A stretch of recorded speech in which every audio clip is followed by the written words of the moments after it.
everybody wants to be on top, but not everybody is willing to do whatever it takes to get on top. And what most people do is that they're trying to get there with the same mindset that got them where they are right now in their life, doing the same thing, doing more of the same, expecting a different result.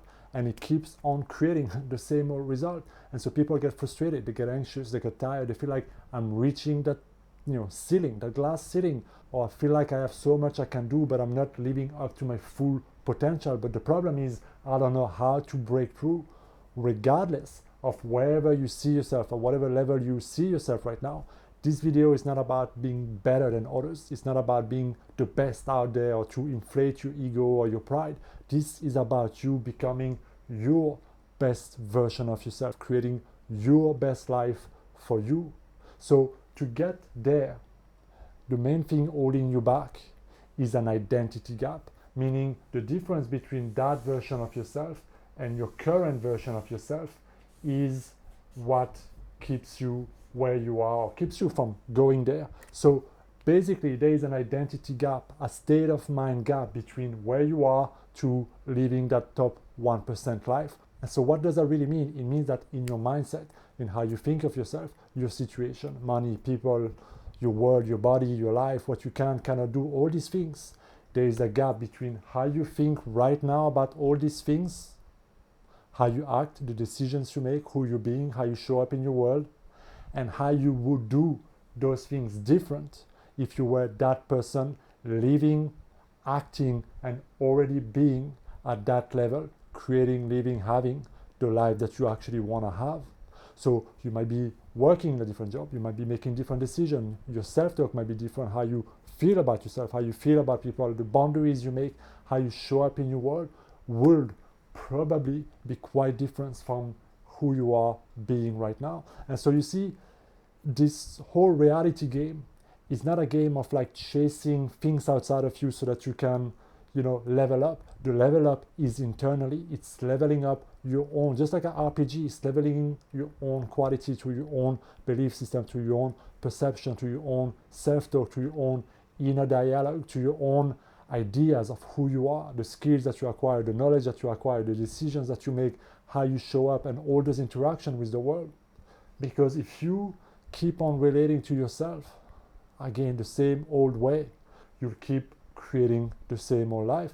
When I was in my mid-20s, I kept on attracting certain type of women because I was a nice guy, right? I had a tendency to please others, to avoid being disliked, avoid being rejected, right? So I was a pleaser in relationships. So I kept on attracting the damsel in distress, women that will end up being nagging, will be controlling, and that would end up being and creating a toxic codependent relationship. So as long as I was being that nice guy with insecurities, self-worth issues, toxic shame, all these type of things, I kept on attracting and creating situations where I was overgiving, where I was being too nice, and then I felt like passive aggressive because my needs were not met, or because people were not giving back to me to the extent that I wanted or assumed they would, so to speak, right? So I was unconsciously creating that level of life because of who I was being. So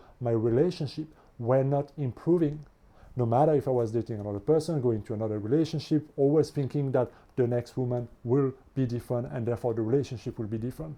But you keep on creating the same old pattern, not because of them, but simply because it was a match, because of who I was and what I was matching with. So what did I have to do to create a better type of relationship for myself? I had to do what? First, create a better relationship between myself, right? So I had to overcome this belief of insecurities and worthlessness and people-pleasing tendency, learn about boundaries, self-expression, meeting my needs, being me. So I had to become, I had to overcome those old ideas, those old subconscious beliefs and patterns that for a long time were keeping me at that level. And eventually, as I continued to grow, I started attracting different type of person, different type of relationship. Not that every relationship worked, but it get better and better and better. And I kept growing to the point where I created a very good relationship. So this is simply an example of what it looks like, of the change that is needed for you to be able to climb the ladder, or for you to become the next best version of yourself, creating the next best life for yourself, no matter however you envision that, no matter how that looks like for you.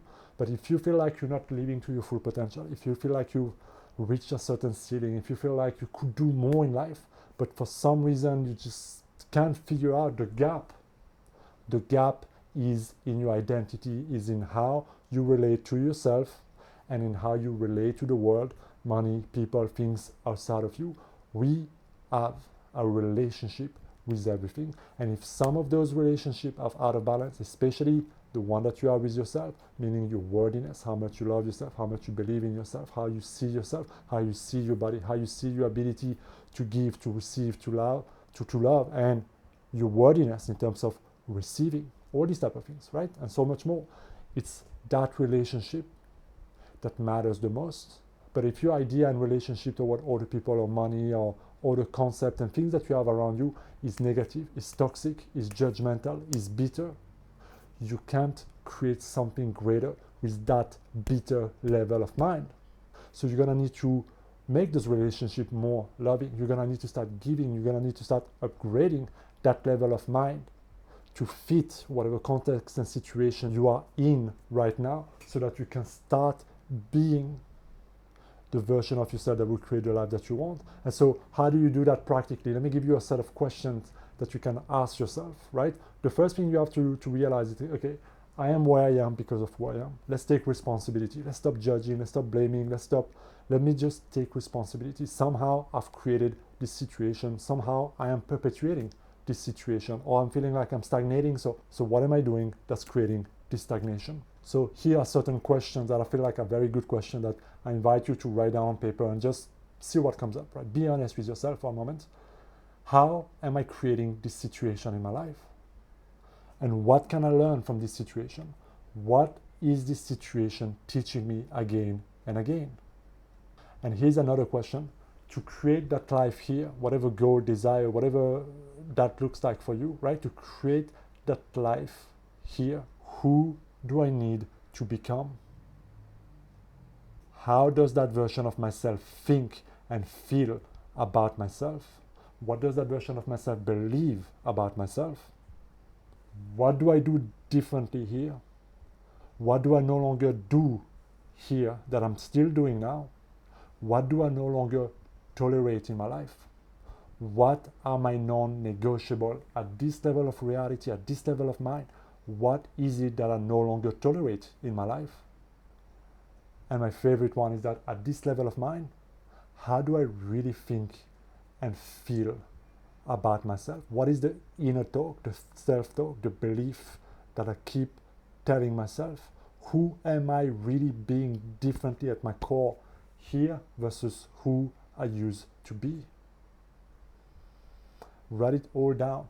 Let something inspire you. This is a creative exercise, right? So there is no good or bad, right or wrong answers. You can ask yourself any form of question that bring you that clarity, that help you connect to that version of you. And then it's a matter of embodiment. Then it's a matter of stepping into that version of yourself. Then it's a matter of, letting go of the thoughts, the belief, the corrections, like the correcting your current mindset, correcting all those negative emotions, those patterns, everything that's no longer needed, and if everything that's been anchoring you at this level, start to drop it and start embodying that new level of mind, that new self-talk, those new beliefs, those new skills that you need to learn, that new way of showing up, those new boundaries, that new way of expressing yourself, those new decisions that you need to make, those fears you need to overcome. This is what it takes to live the life you want to have. And again, it's not a, click your finger, do it all in one day and you're done. This is a process of taking daily small steps. And if you take small steps every single day, it will take you a long way, right? If you need help on your journey, if you want to fast track your personal growth and go deep into where you are and bridge the gap to where you need to be, you can book a coaching call with me down in the description, and together we can create a program that will help you fast track your personal growth. The link is down in the description, guys. Thank you for watching this video. Make sure you hit that subscribe button. Any comment, write them down in the comment section. I will see you next time. Be well.